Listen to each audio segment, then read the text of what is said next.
Hello students, स्वागत है आप सबका मेरे यूट्यूब चैनल पर। और मैं अमित बालोटिया आज आपके लिए रेलवेज़, सीईटी, आर्मी, कांस्टेबल और रीट के लिए स्पेशल सामान्य विज्ञान यानी जिसे आप जनरल साइंस बोलते हैं उसकी क्लास लेकर के आया हूँ। ये स्पेशल क्लास जो है मेनली उन बच्चों के लिए है जो साइंस बैकग्राउंड से बिलोंग नहीं करते हैं, जिनको विज्ञान पढ़ने में बहुत मुश्किल लगती है। उन लोगों के लिए हम सरलतम तरीके से विज्ञान को यानी साइंस को समझने की यानी अंडरस्टैंड करने की कोशिश करेंगे। तो देखिए, शुरू करते हैं हम सबसे पहले परमाणु से। देखिए, परमाणु क्या होता है, अपने ना जो साइंस के स्टूडेंट है, खैर उन्हें तो पता ही होगा, नहीं पता है तो आप भी सीख लीजिए। और जो बेसिकली साइंस के स्टूडेंट नहीं हैं उन्हें बहुत दिक्कत आती है, उन्होंने सुना बहुत होगा परमाणु, अणु, है ना।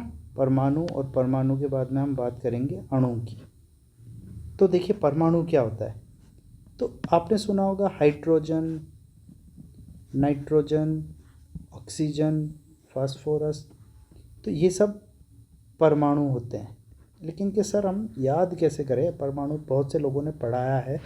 तो मेरी बात समझो बच्चों, देखो परमाणु का मतलब क्या है। परमाणु का मतलब है कि जो ABCD लिखी है ना, केवल ABCD, वो परमाणु है। जैसे मैंने H लिखा, N लिखा, O लिखा, P लिखा, ये सब क्या है, परमाणु है।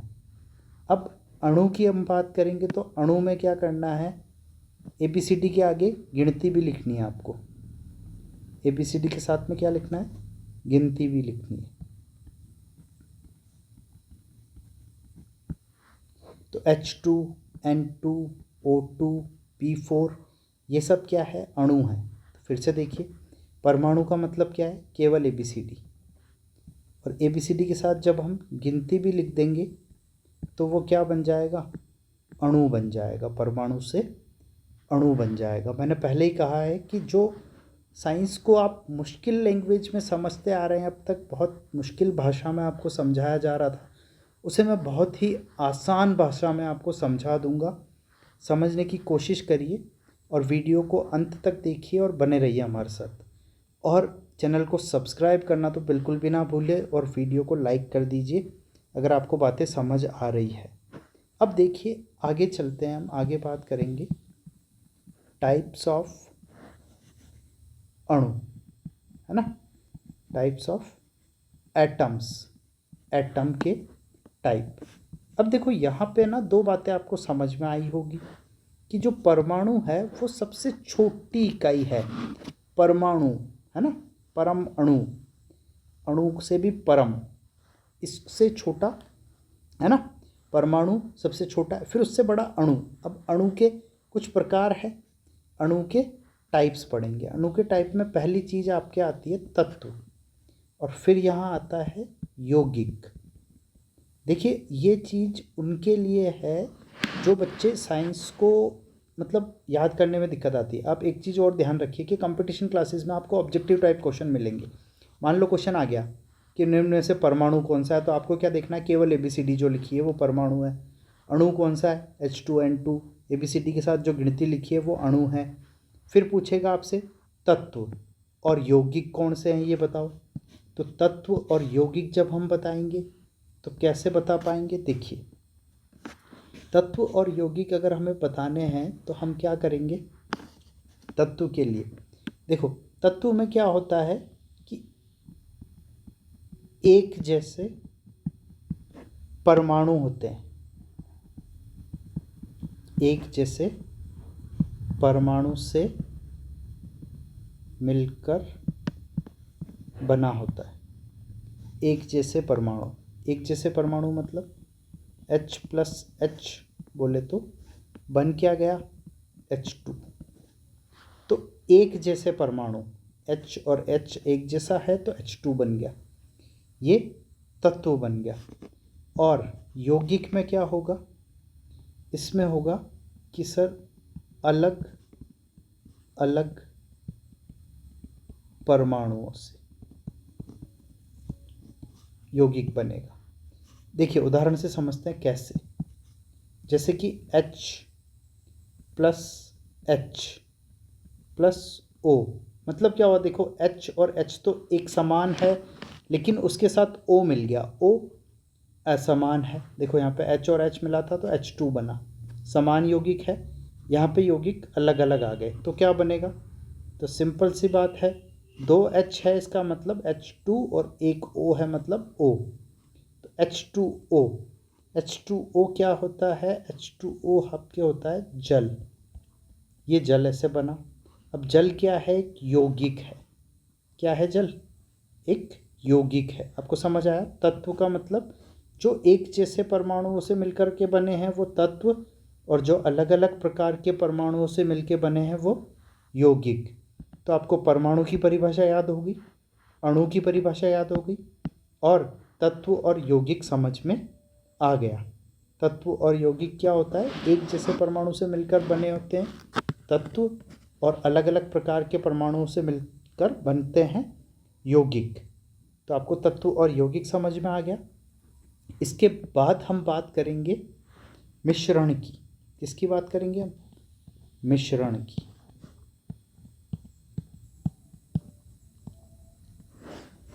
मिश्रण या फिर यौगिक, इन दोनों का कंपैरिजन करेंगे अपन। तो देखिए मिश्रण क्या होता है और यौगिक क्या होता है। तो सबसे पहली चीज़ जो है यौगिक, देखिए यहाँ पे हमने यौगिक बनाया H2O, मतलब H2O जल का सूत्र है, मतलब यौगिक का सूत्र होता है, यौगिक का सूत्र होता है। और मिश्रण का कोई सूत्र नहीं होता, मिश्रण का कोई सूत्र नहीं होता है, ये बात ध्यान रखनी है। तो जिसका कोई सूत्र नहीं है उसे हम बोलेंगे मिश्रण, और जिसका सूत्र है उसे हम बोलेंगे यौगिक। जैसे जल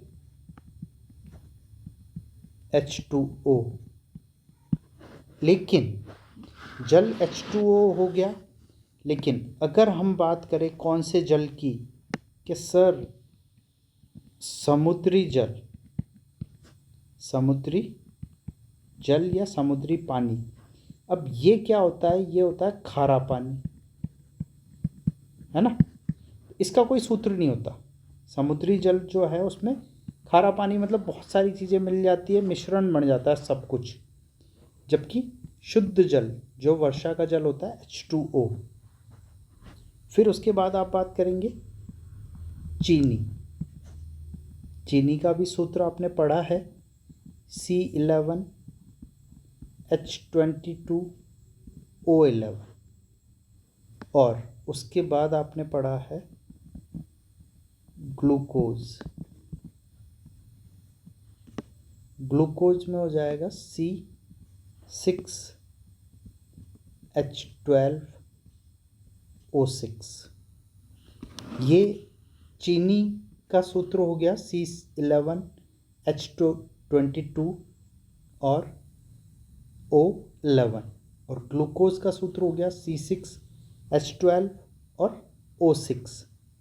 अगर हमने इन दोनों को मिक्स कर दिया, ठीक है, चीनी को ग्लूकोज के साथ में या फिर पानी के साथ डाल के हमने क्या किया, गरम किया, तो हमें क्या मिला, क्या बनी, चाशनी।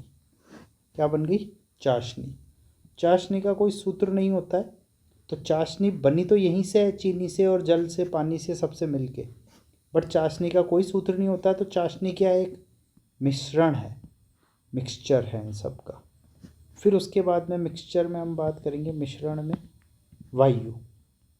वायु भी क्या है, मिश्रण है। किस किस का मिश्रण है, वायु में N2 होता है 78%, O2 होता है 21%, बाकी जो है आर्गन होता है 0.9%, CO2 होता है 0.03%, ठीक है। और उसके बाद शरबत भी एक तरह से क्या है, मिश्रण है। आप जो दूध पीते हैं, दूध का कोई सूत्र नहीं होता है, तो दूध भी क्या है, मिश्रण है। मानव शरीर में हमारे जो रक्त बनता है, जो भी हम खाते पीते हैं सबसे मिलकर के रक्त बन जाता है, तो रक्त भी एक प्रकार का हमारे क्या हुआ, मिश्रण हुआ। यौगिक में आपको ध्यान रखना है कि जिनका सूत्र है वह यौगिक कहलाएंगे। समझ पा रहे हैं आप? तो 4 चीज़ें मैंने आपको क्लियर करी है अब तक। परमाणु केवल ABCD, अणु ABCD के साथ जब गिनती भी आ जाएगी। अणु के 2 प्रकार होते हैं, तत्व और यौगिक। तत्व मतलब एक जैसे परमाणुओं से मिलकर बना होता है तत्व, अलग अलग प्रकार के परमाणुओं से मिलकर बना होता है यौगिक। मिश्रण और यौगिक में क्या समानता है, जिसका सूत्र होता है उसे हम यौगिक बोलते हैं, जिसका सूत्र नहीं होता है उसे हम मिश्रण बोलते हैं। आगे देखते हैं, आगे हम बात को समझते हैं थोड़ा सा डिटेल में। क्या होता है कि ये आपके एक बड़ा सा गोला हमने बनाया और इसके अंदर एक छोटा सा गोला हम और बना देते हैं। अब क्या करना है इसमें, देखिए इसमें क्या होता है कि ये जो है ना, ये क्या है, ये आपके, इसे आप बोलेंगे नाभिक, है ना, नाभिक। और ये जो है, ये क्या है, कक्षा, नाभिक की कक्षा। इसमें कक्षा में क्या होता है, इलेक्ट्रॉन जो होते हैं वो बाहर चक्कर लगाते हैं, इलेक्ट्रॉन चक्कर लगाते हैं। और नाभिक के अंदर क्या होता है, नाभिक के अंदर होता है प्रोटॉन और न्यूट्रॉन। नाभिक में प्रोटॉन और न्यूट्रॉन होता है। प्रोटॉन पॉजिटिव होता है P+ और न्यूट्रॉन तो न्यूट्रल होता है, ठीक है। और इन दोनों को, ये दोनों जहाँ होते हैं उसे हम क्या बोलते हैं, एक साथ इनको बोला जाता है न्यूक्लियॉन। न्यूक्लियॉन क्या बोला जाता है, न्यूक्लियॉन। और जो आप बात को समझिए, हम बात करते हैं द्रव्यमान की। फिजिक्स में जब हम, या केमिस्ट्री में जब भी हम बात करते हैं तो द्रव्यमान की बात करते हैं। द्रव्यमान का मतलब क्या होता है, ये जो P+N, मतलब नाभिक के अंदर जो जो चीज़ें हैं वो दोनों मिलकर के आपका किसी भी पदार्थ का द्रव्यमान डिसाइड करेंगे, ठीक है। और अगली बात आप समझिए कि ये जो प्रोटॉन होते हैं ये पॉजिटिव चार्ज होते हैं और इनके बराबर ही इलेक्ट्रॉन होते हैं नेगेटिव चार्ज, ठीक है। क्या होता है कि ये नाभिक और नाभिक के चारों तरफ इलेक्ट्रॉन चक्कर लगाते हैं। यहाँ पे जितना बल पॉजिटिव है उतना ही नेगेटिव के पास है। ये दोनों एक दूसरे को पकड़ के रखते हैं, ना तो अंदर आने दे रहा है, ना बाहर जाने दे रहा है। आप लोग इतना सा ध्यान रखिए कि जब प्लस प्लस है तो ये क्या करेगा, ये है ना एक दूसरे को मतलब वो करेगा, दूर दूर भागेगा, है ना। और जब -+ है तो ये एक दूसरे को अट्रैक्ट करेगा। तो अब ये अट्रैक्शन फोर्स है इनके बीच में, बट ये अट्रैक्शन पकड़ के रखता है और अब ये गोल गोल घूमने लग जाते हैं, एक साथ लेकर के चलने लग जाते हैं, है ना, प्लस और माइनस दोनों। अब देखिए क्या होता है कि ये जो परमाणु की संरचना हमने देख ली, परमाणु, ठीक है। परमाणु में क्या क्या होता है, एक नाभिक होता है, नाभिक में प्रोटॉन और न्यूट्रॉन पाए जाते हैं। प्रोटॉन पे प्लस चार्ज होता है, इलेक्ट्रॉन पे नेगेटिव चार्ज होता है। इलेक्ट्रॉन जो है वो कक्षा में चारों तरफ नाभिक के चारों तरफ कक्षा में चक्कर लगाते हैं।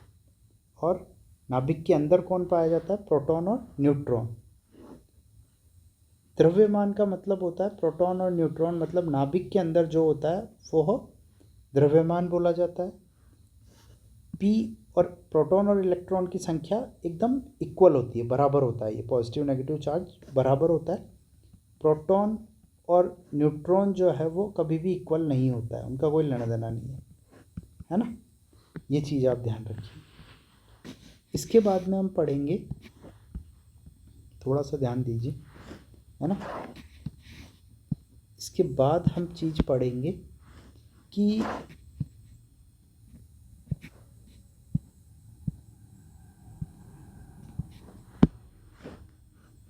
एक है ना सूत्र मैं आपको लिखाता हूँ, उसे आप याद रखिएगा। ईट पग नारद नचे। क्या लिखा हमने? ईट पग नारद नचे। अब इसमें जो है पहला पद है वो क्या है? तो देखिए, ई से क्या बना आपके? इलेक्ट्रॉन। ई से इलेक्ट्रॉन, पै से प्रोटॉन, ना से नाभिक,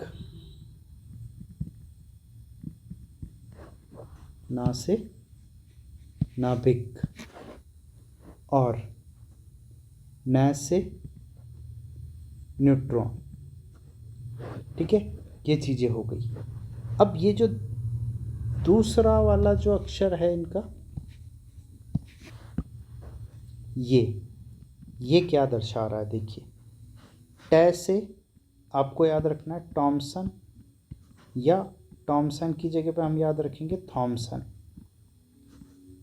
तो इलेक्ट्रॉन की खोजकर्ता का नाम क्या है? थॉमसन। प्रोटॉन की खोजकर्ता का नाम क्या है? गैस से गोल्डस्टीन। गोल्डी भाई ने प्रोटॉन की खोज की। फिर नाभिक की खोज किसने की? तो नाभिक की खोज की रदरफोर्ड ने। किसने की नाभिक की खोज? रदरफोर्ड ने। और न्यूट्रॉन जो कि उदासीन होता है, उसकी खोजकर्ता का नाम क्या है? चैडविक। किसने की? जैसे चैडविक ने।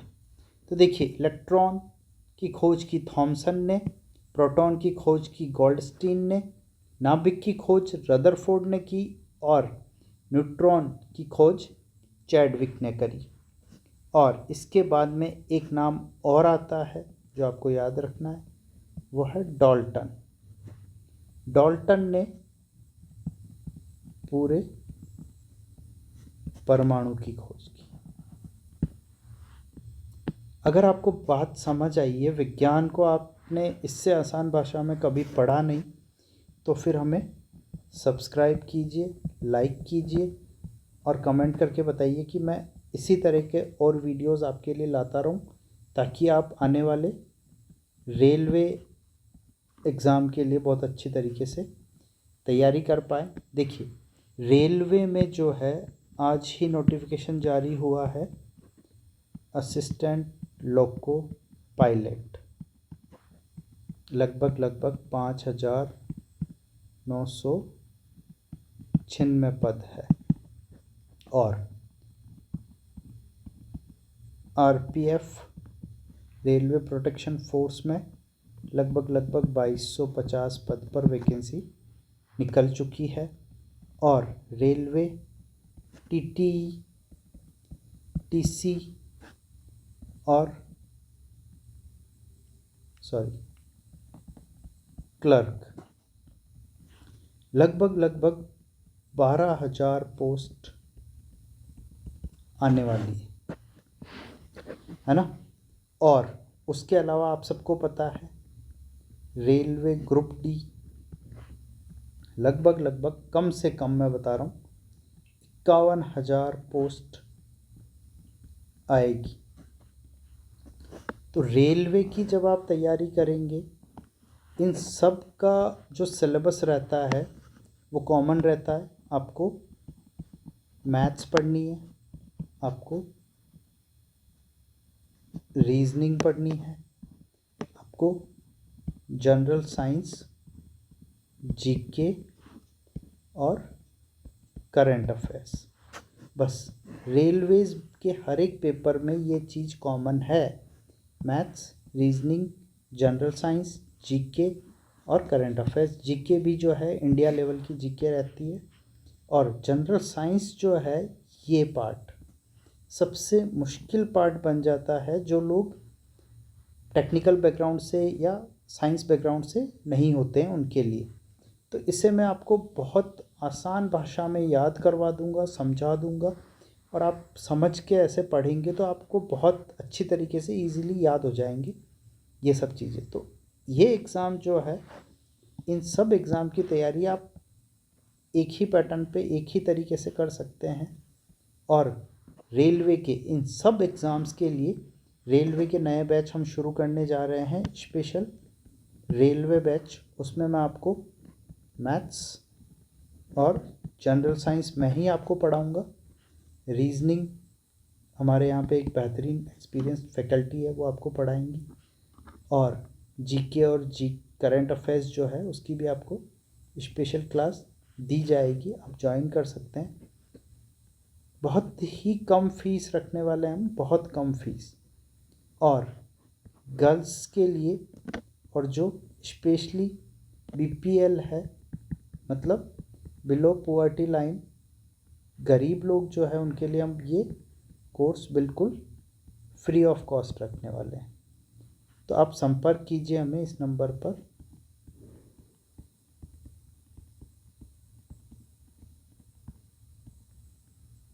और चैनल को सब्सक्राइब करना बिल्कुल ना भूलें, और मुझे कमेंट करके बताइए, और कॉल करके आप टाइम पता कर सकते हैं कितनी तारीख से और कितनी बजे हम बैच शुरू करेंगे। ऑफलाइन और ऑनलाइन दोनों प्रकार के बैचेस शुरू होंगे।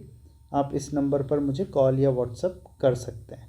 Thank you so much. Subscribe करना ना भूलें।